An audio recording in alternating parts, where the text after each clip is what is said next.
Clyde is also not only a great musician and a talent, he's also an activist. He went and spoke on Capitol Hill, the Senate, right? I was like, what are you gonna say? I was like, I wasn't aware I had any other talents. What subject?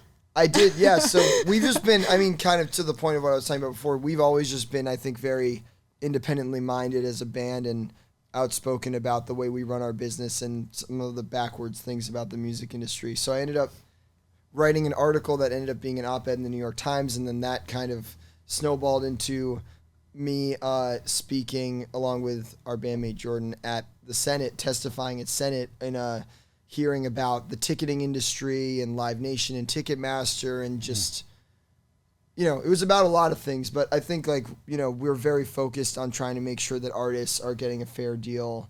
And there's a lot of ways in which. Is it out of your control at a certain point? I mean, if you do. Yeah, because you have to, they own the venue. And they could ticket, and this was part of the Taylor Swift. Remember the Taylor Swift thing? Yeah. But such a small percentage of the money that people pay, I think, go to the artist. It's much less than you would think. When you're buying a ticket for, $50 or $100, what do you think? The artist? I think that was kind of one of the things about our testimony that went among the most viral was me just giving a very simple breakdown of how things shake out. But yeah, if you're buying like a $35 base price ticket, let's say, they might add a 30% fee on top of that. So then it's about $45 that you are paying. Immediately 10 of that is the ticket fee. Then there's maybe another $3 to $4. That's what's called a facility fee that might come right off the top. So now we're down to $31. It depends how the show sells. It's a little bit complicated. So you don't get the whole $35? No, not even close. No, like it's like we would get anywhere, I would say, from 40 to 70% of that $31 on a ticket that you paid $45 for. We'd get, and Ticketmaster gets the rest. Or Live Nation. It's complicated. In a case where you're playing Live Nation venue, where Live Nation owns Ticketmaster and the venue, technically a piece is going. It's a monopoly. Ticketmaster piece is going, but then there's other companies where it's different pieces are going to different parties. But the point is that the artist in the movie business, the movie maker owned the theater, and they broke that up because it was, not anymore though. No, but right. but in the music business, they don't own. Music is probably the hardest business right now to make money. Wow. And in the sense that, number one, just getting it out there so that people can hear it. Mm-hmm. I mean, it seems I have a question. Go ahead. Isn't it also that sometimes the ticket, like the Live Nation or whoever it is, Ticketmaster has a deal with the secondhand people and the scalpers also, so that they can get in and their bots will buy up a lot of the tickets, so then they can mark it up more, and then they also have a deal with them so that Ticketmaster could then take a percentage of the secondhand tickets. I can't speak to like, that sounds like some kind of like nefarious claim of like that they're in cahoots with the bots or scalpers. Like, that's definitely not something that I saw a whole. I'm going to find the. No, there may be people that think that. That's definitely not. No, there's not. There's a convention for the scalper, for the companies that do this. Right. And Ticketmaster is there at the convention with them. Like, these companies are at the convention with them. Well, they probably think if you can't beat them, join. I don't know as much about that particular part of it, but there is secondary ticketing. If you buy a ticket, you can then resell it on a platform like StubHub or any number of other ones, including Ticketmaster has its own secondary ticketing platform where you could buy a ticket, resell it on the secondary ticketing platform on Ticketmaster, and then that resale value, the artist doesn't get a cent of that. So that aspect of it, yes, like in some ways you could make the argument that a company like Live Nation is incentivized to have as much transactions happening on the secondary market through their site rather than the primary. But I can't speak to whether they are like. But even beyond that, when you upload a song, even the streaming services, you're not getting like. I'm old, but when I was much younger, when you made a deal with a label, there was a clean cut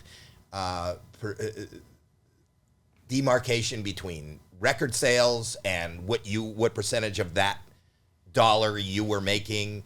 And so now I think like it's pennies, right, for every play. Like radio play is not the same as streaming or downloading. Yeah, or I don't know as much. I mean, I don't know as much about exactly like the dollars and cents of the radio side of But things. here's what I will say to you. You're making more money doing live than you are on air. Yeah, for streaming, like a super napkin calculation is maybe like every million streams you make like maybe $5,000. So that's crazy low.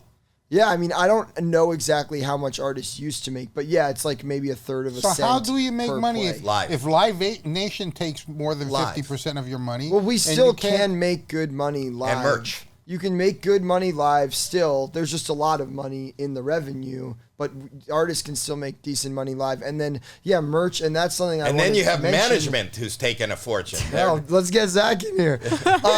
Zach, wearing his cashmere sweater. Yeah, exactly. That's Lawrence Commissions right there. No, we love Zach. And he's... but I'll brag on Clyde's behalf in that the whole thing with the merch is that, and you can speak more to this, basically like a huge thing that Clyde and Jordan spoke about at the Senate hearing was how it felt maybe unbalanced that at a lot of venues, the venue or the promoter is taking a cut of your merch, but we're not getting a cut of the bar or other revenue streams.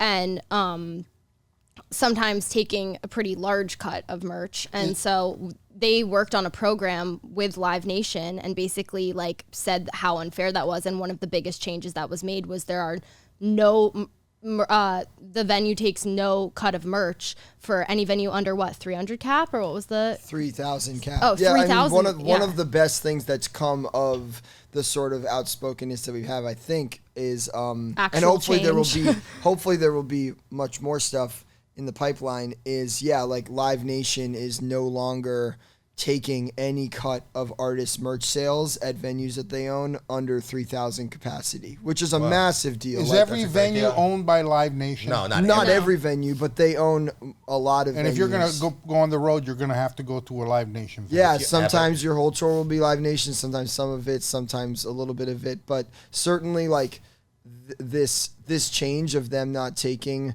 what was sometimes 20% of merch revenues, but there's different ways of doing business. You know, I was friends with, I wasn't friends. I'm from Toronto, and I know Mike. What's his name? He used to own a company called Brockham. What was his name, Rich? I dealt with Rick Fish over No. But so when and you're talking about the Rolling Stones, the merch company bought the tour originally. So he would buy the tour and give them, I'm throwing stupid numbers out, but he'd give them like $50 million or $100 million, and then he collects all the merch. He collects the merch revenue, and that he was. Well, when they're taking a percentage of our merch revenue, we're not getting any upfront advance for that merch money. Right. So that's where it felt. That's where it feels not aligned to have the venue get a cut of the artist merch revenue. So we're really happy that Live Nation has made that change, and we're excited. Well, you inspired me.